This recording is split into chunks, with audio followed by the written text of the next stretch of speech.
La vidéo qui suit a pour but d'expliquer et de clarifier la règle des pénalités pour ce qui est du M9 demi-glace, puis aussi de présenter les attentes envers les entraîneurs pour ce qui est de l'enseignement, du franc-jeu puis de l'esprit sportif. Pour bien comprendre la règle, on va présenter l'historique, l'évolution de la règle à travers les dernières années pour comprendre pourquoi on en est venu avec la règle qu'on utilise cette année. Présenter aussi les principes, puis expliquer la règle comme telle, comme on l'utilise cette année. Faire aussi un petit tour d'horizon pour voir comment ça se passe l'enseignement des règlements puis des pénalités à travers les provinces, à travers d'autres pays, puis aussi à travers d'autres sports. Pour bien comprendre c'est quoi la logique dans l'éducation qu'on fait à nos enfants. Puis pour terminer, on va présenter aussi les attentes envers les entraîneurs qui ont un rôle très très très important à jouer dans cet enseignement-là.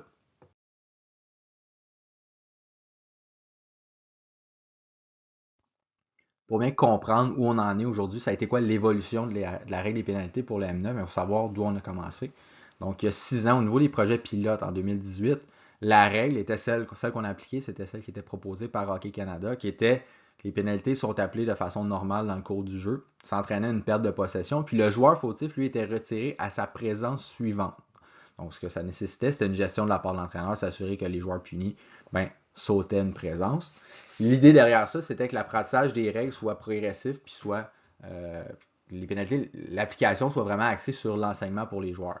Le constat, assez rapidement, ça a été qu'on a réalisé que les entraîneurs n'appliquent pas la conséquence, puis en particulier quand c'était question que les joueurs les plus habiles soient punis. Donc déjà, on voyait des entraîneurs qui ne prenaient pas leurs responsabilités, puis qui étaient dans un esprit probablement plus compétitif. Puis ce que ça a amené, c'est une frustration et une pression sur les officiels pour ce qui est de la gestion des punitions. Donc on a vu que ça ne fonctionnait pas ce qui était proposé, donc on a essayé une autre alternative. Cette alternative-là qu'on a utilisée pendant les 4 premières années du novice demi-glace, ça a été le tir avec poursuite. Puis aussi, on avait ajouté une limite de 3 pénalités par joueur. Donc peu importe, parce qu'on avait retiré la nécessité de sauter une présence, on avait quand même une limite pour contrôler les gros écarts de comportement. Donc n'importe quel joueur qui était puni une troisième fois, sa partie était terminée. L'idée derrière ça, c'était qu'il y ait une conséquence directe pendant le jeu, mais aussi une conséquence pour le joueur qui est puni à répétition. Avec les années, le constat, ça a été que la conséquence qui est appliquée à l'équipe et non aux joueurs fautifs, ça n'était pas nécessairement aligné avec ce qu'on voulait amener au niveau de l'éducation des jeunes. Donc, pour le joueur fautif, essentiellement, il n'y avait pas de conséquences. Sinon, le tir avec la poursuite, ça ralentissait grandement le jeu.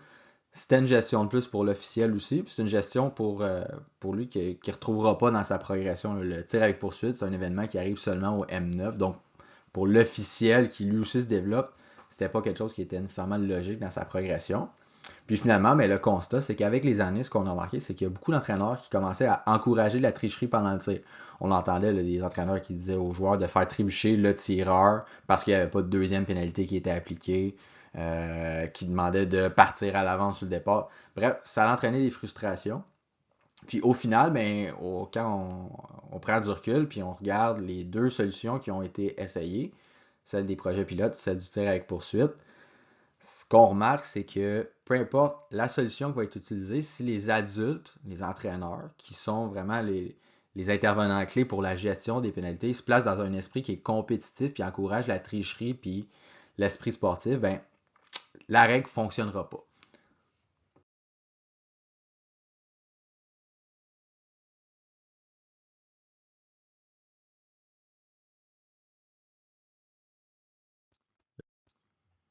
Pour ce qui est de bien comprendre la règle qu'on utilise depuis cette année, on va la décortiquer point par point.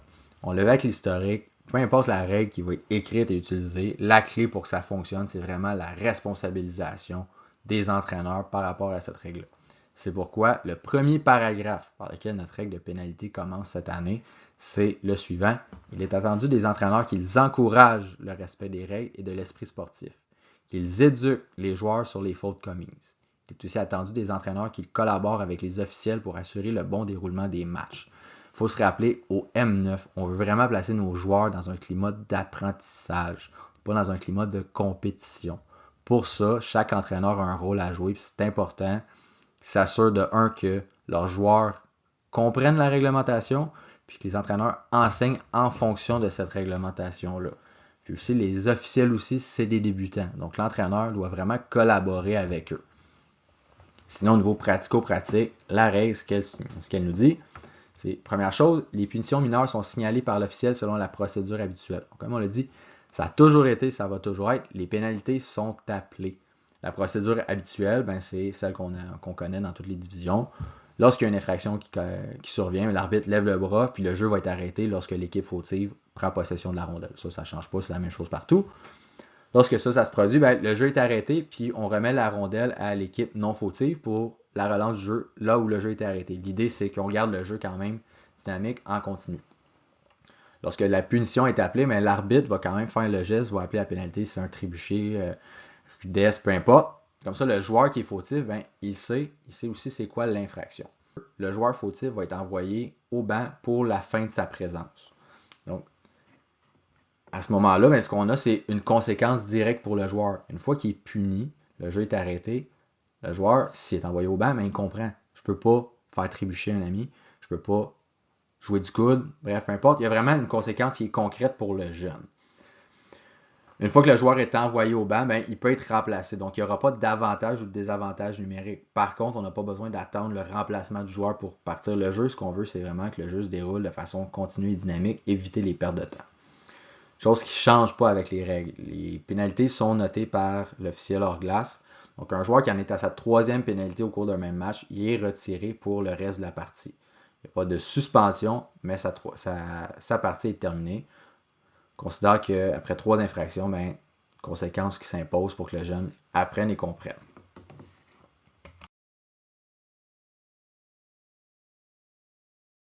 Question de mieux comprendre la règle et la logique derrière la règle. On va défaire certains mythes, certaines perceptions en lien avec les pénalités au M9. Premier mythe, c'est qu'il n'y a plus de pénalités. On vient de le voir, c'est complètement faux. Il y a toujours eu des pénalités qui ont été appelées au M9. On continue de les appeler. Ça n'a pas changé. Ce qui a changé, c'est la conséquence des pénalités. Un autre mythe, c'est que maintenant, il n'y a plus de conséquences aux pénalités, c'est seulement un changement de possession. C'est faux. La conséquence qu'on voyait avant, le tir de pénalité, celle-là, elle a été retirée. Ce qu'on a maintenant, c'est une conséquence qui est beaucoup plus concrète puis directe pour le joueur qui commet la faute. Il ne faut pas oublier, un enfant de 7-8 ans qui est en développement, en apprentissage, c'est encore un enfant qui est généralement égoïste.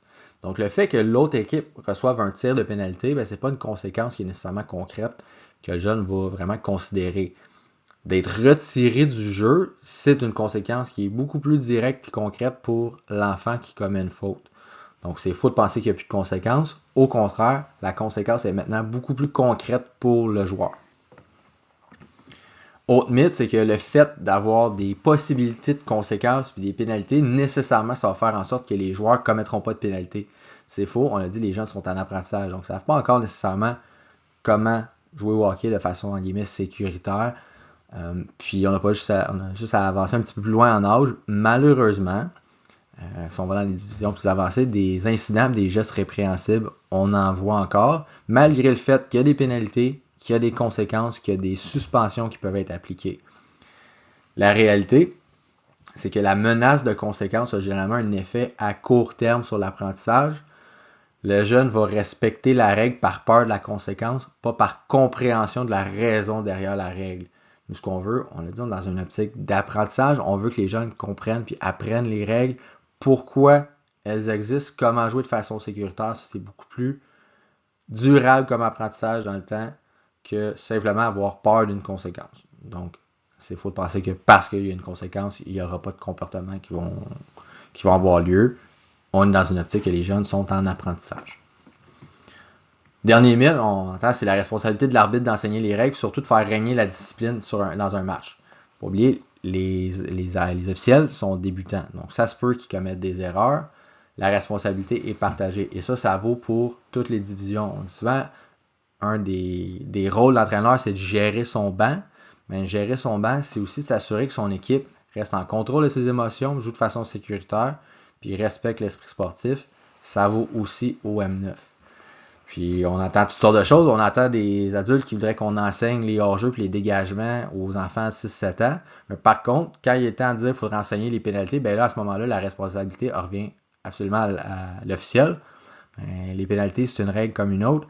La réalité, c'est que les pénalités, l'apprentissage de l'esprit sportif du jeu sécuritaire, ça a un plus gros impact. C'est un impact qui est beaucoup plus important sur l'apprentissage du jeu qu'il y a des règles comme les hors-jeux ou les dégagements. Donc c'est pour ça que c'est important de les enseigner tôt, mais surtout de les enseigner progressivement. Puis sinon, ben, ça reste que les adultes doivent être des exemples, autant les entraîneurs derrière le banc que les parents dans les estrades. Si on veut que les jeunes soient en mesure de gérer leurs émotions, leur comportement, mais il faut qu'on soit des exemples pour eux aussi dans l'aréna.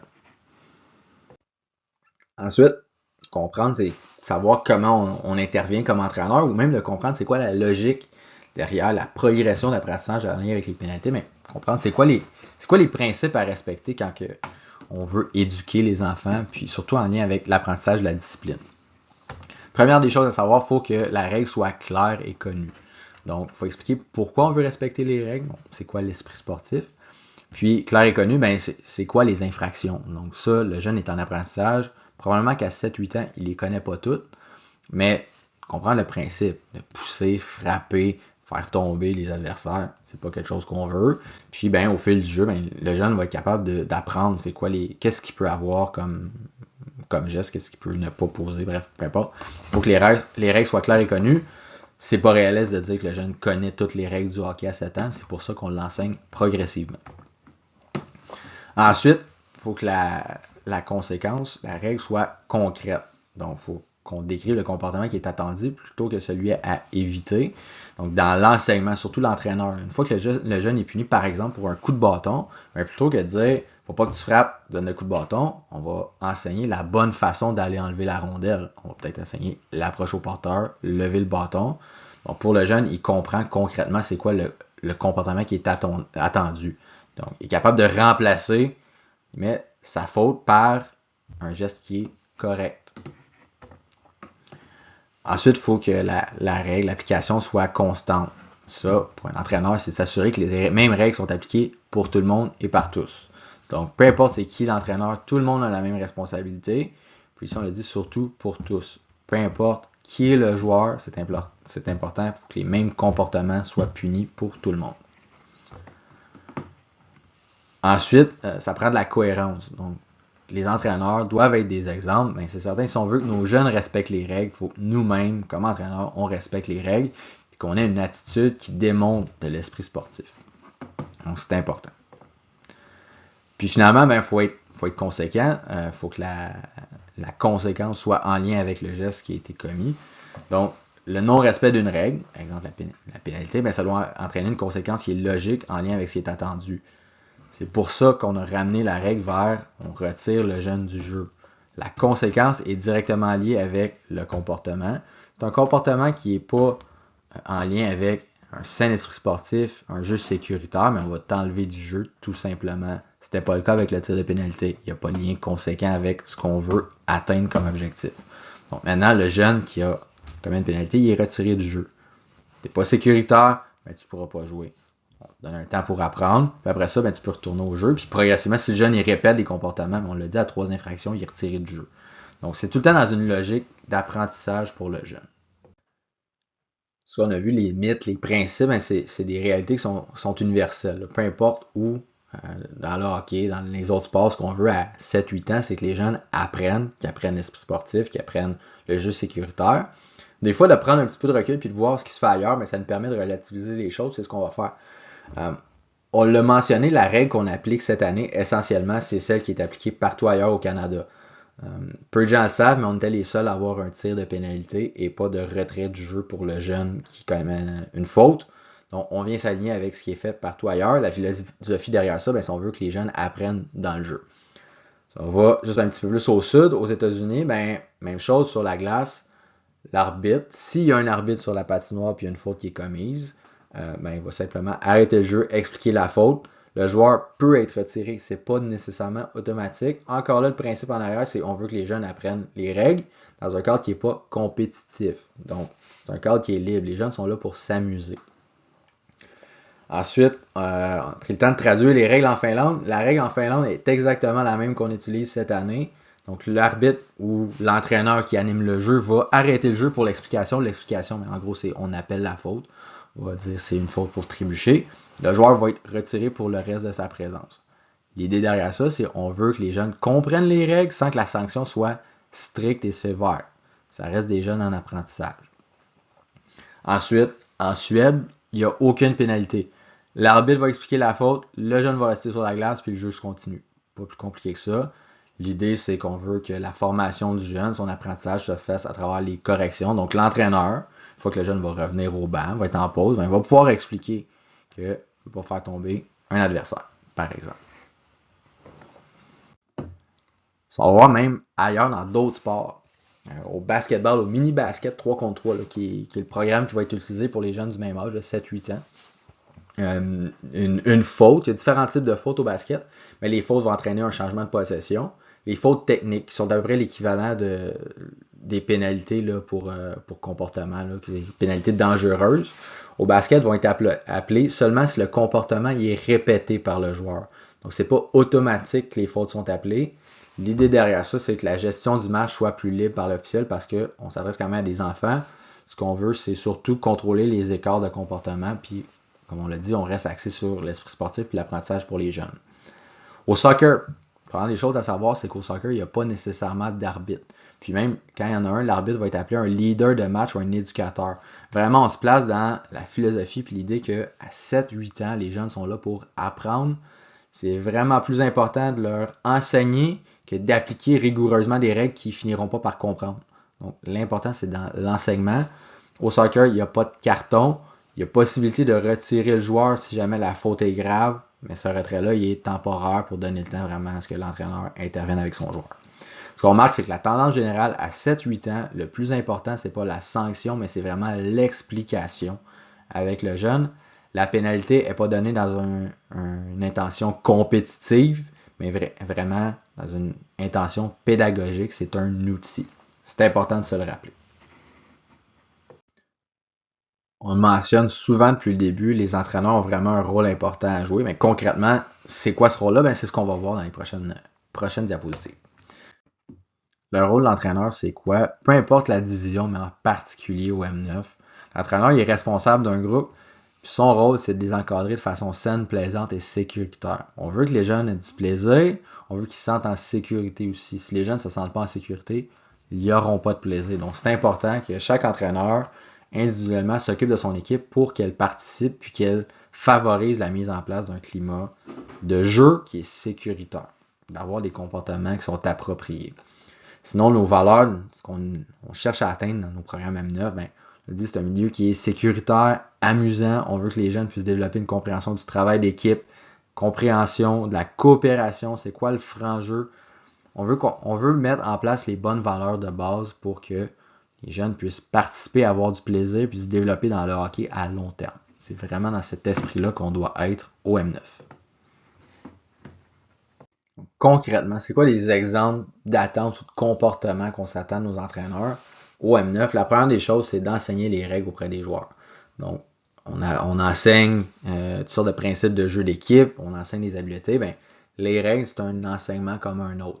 Un joueur qui a fait trébucher, qui a été puni, une fois qu'il revient au banc, on s'attend à ce qu'il y ait une intervention de la part de l'entraîneur. On l'a parlé tantôt, pour expliquer c'est quoi les comportements appropriés puis attendus dans une telle situation pour éviter que la faute soit commise de nouveau. On veut que le jeune apprenne à jouer au hockey comme il faut.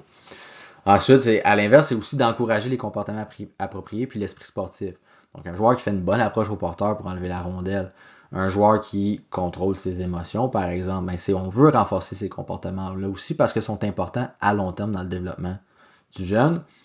C'est important que les entraîneurs soient des exemples positifs derrière le banc. Donc, si on veut que nos enfants de 7-8 ans contrôlent leurs émotions pendant le jeu, ce qui est déjà un défi en soi parce que sont en développement, c'est nouveau le jeu pour eux, tout ça, ben, première des choses, il faut que l'entraîneur derrière le banc, lui aussi, soit un exemple, puis soit en mesure de contrôler ses émotions, surtout contrôler ses réactions. C'est normal, il y a toutes sortes de choses émotives qui se passent dans le jeu, peu importe l'âge.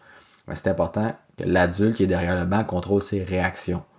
Ensuite, on s'attend à des entraîneurs qui gèrent leur propre équipe. Si chaque personne, chaque adulte s'occupe de gérer son enfant, gérer son équipe, ça devrait bien aller. Donc, on n'a pas de responsabilité et de contrôle sur ce qui se fait de l'autre côté de la patinoire. Chaque entraîneur doit gérer sa propre équipe. Ensuite, supporter les officiels dans l'application des règles. On a dit les officiels sont en apprentissage. Donc, même si l'officiel, il en manque une, il n'y a rien qui empêche l'entraîneur d'appliquer une conséquence pour les jeunes de son équipe, ou au moins d'expliquer ce qui n'était pas attendu. Pas vu, pas pris, c'est pas quelque chose qui s'applique qu'on veut voir avec nos entraîneurs. Donc, c'est important de supporter nos officiels. Donc, il faut vraiment que l'entraîneur ait un comportement qui abonde dans ce sens-là.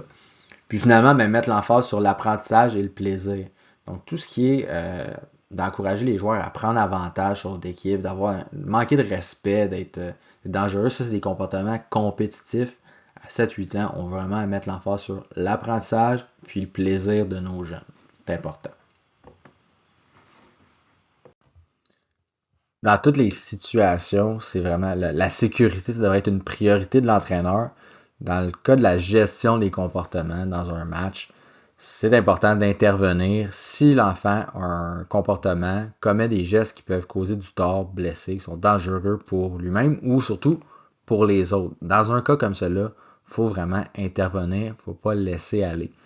Donc, qu'il y ait une pénalité, qu'il n'y en ait pas, l'entraîneur, quand le jeune a un comportement dangereux, peut intervenir, doit intervenir, puis, si c'est nécessaire, peut appliquer une conséquence. Il n'y a rien qui empêche un entraîneur de retirer un jeune pour une présence, une demi-présence, si le jeune a des comportements dangereux. La même chose de la part des parents. Si vous voyez votre enfant qui est dangereux sur la glace, n'hésitez pas, intervenez avec votre enfant. C'est important. La sécurité de tout le monde.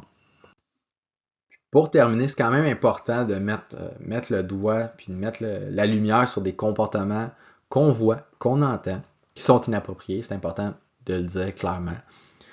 Déjà après 2 semaines, on entend des entraîneurs qui ont demandé à leurs joueurs de commettre des fautes, de pousser, de faire trébucher, en disant que c'est pas grave, il n'y en a pas de pénalité cette année, vous pouvez faire ce que vous voulez. C'est clairement pas quelque chose qu'on attend. Donc ça, c'est pas ce qu'on veut de nos entraîneurs, c'est pas ce qu'on veut enseigner à nos joueurs. Tout de suite en partant, c'est complètement inapproprié. On ne veut pas voir ça dans nos arénas. Ensuite, monter sur le banc, parler avec l'arbitre. On en parle. On veut vraiment accompagner l'arbitre. On veut travailler avec lui. Monter sur le banc, on se place dans une position qui est intimidante. Donc, si vous avez à parler à l'arbitre, les choses, c'est de se mettre à son niveau, parler calmement. Crier, peu importe c'est quoi, c'est après qui, après un joueur, après un arbitre, c'est quelque chose qui est complètement inapproprié pour des enfants de 7 ans, 8 ans, même pour plus vieux, mais en particulier avec des jeunes. L'entraîneur doit contrôler ses réactions. Ce qui est réagir négativement à une erreur d'un joueur, une décision de l'officiel, une action de l'autre équipe, c'est pas approprié pour un entraîneur M7, M9.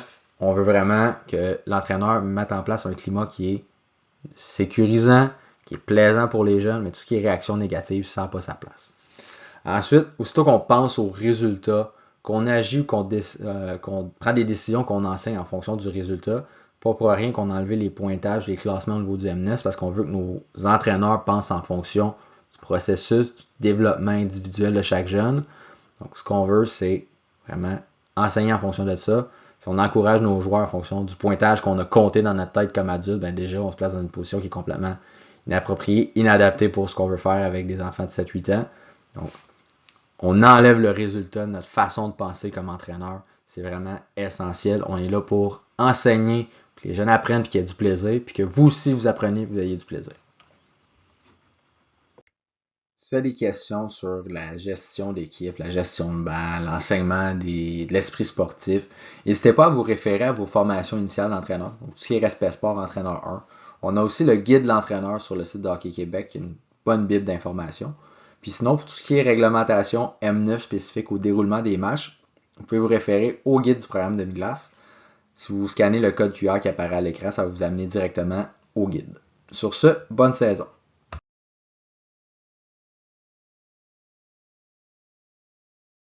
Question